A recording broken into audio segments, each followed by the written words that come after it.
Welcome to the first episode of me restoring this Golf Mark II. As some of you might have noticed, I currently have a Golf Mark II sitting here in my garage. It is a car that I purchased with my brother. It's quite apparent to see that the main issue with the car is corrosion, especially here in the A-pillar, where there's a lot of structural damage. There are also some quite big holes where you can actually see into the cabin. This here is a big problem, but it's quite easy to fix big areas like these. For cars of this age, it's normal to see corrosion damage around the trimming. Normally there would be a plastic part around here. There's also problems here at the strut towers. This one actually has a hole that goes all the way through. And right here we have some underlying rust. And it's even worse in the left side. And we probably have to take away this whole strut tower, clean it up and put it back in. The left side of the car isn't as bad, but it still needs a lot of work. The main reason we bought this exact car is because the roof trimming right here wasn't damaged at all. As you can see, it's right on this other car right here. And normally when people take off this trimming, it goes all wavy because it has a metal strip inside of the rubber. And the roof right here is also complete. There are no rust holes, and sometimes you find ones where the rest of the car is pretty nice, but the roof is destroyed. And the roof is probably one of the worst parts to fix. In general, it's parts like the doors, the roof, and other places on the car where you have straight lines, where restoring body damage is the most difficult.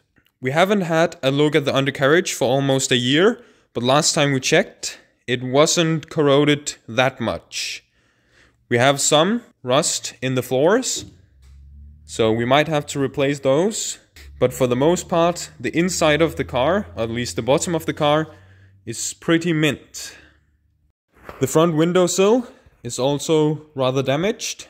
This usually happens when water gets trapped beneath the window, and it just rests here. And whenever you get a little scratch, it corrodes like crazy. If any of you were wondering, we are not going to restore it to its original condition. The engine, exhaust and suspension will be completely replaced. The main reason why is that the 1.3 liter Golf Mark II probably has one of the slowest engines in the world. It's only 54 horsepower, and I don't want to restore a car and have it be the slowest ever. So it will probably be something like a VR6 if we can get it registered, or it will just be maybe a 1.6 or 1.8 liter petrol with a turbo. We also thought about diesel, but that's usually more difficult to get approved. To make working on the car much easier, I have been constructing a car rotisserie. It's a jig that can lift the car off the ground, wherein you can rotate it 360 degrees around its center axis. This helps when we have to weld parts that are situated close to the floor, and therefore we don't have to lay on the ground while doing any work. It also drastically improves the experience of working on a car.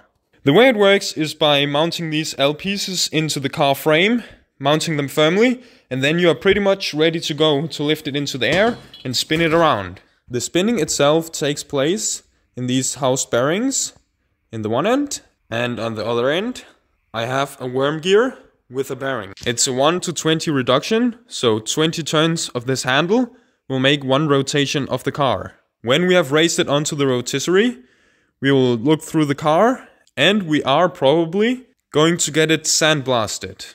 It's going to cost quite a lot of money, but it will make it much easier to spot any rot in the metal. As for the color of the car, we think it should stay the same. If you have any ideas, please write them in the comments. We really would like suggestions from you guys. Same goes for choice of engine, suspension and rims. We thought about just going with BBS wheels because why wouldn't you? It's what's originally on the GTI cars, and we thought that it would be most suitable for that situation. If you are just as stoked as me to see the work that's about to happen to this beautiful car, You should consider subscribing to follow along, and if you want to see more, remember to like the video, and if you have any suggestions, write them down in the comments. Bye bye guys, I will hopefully see you soon.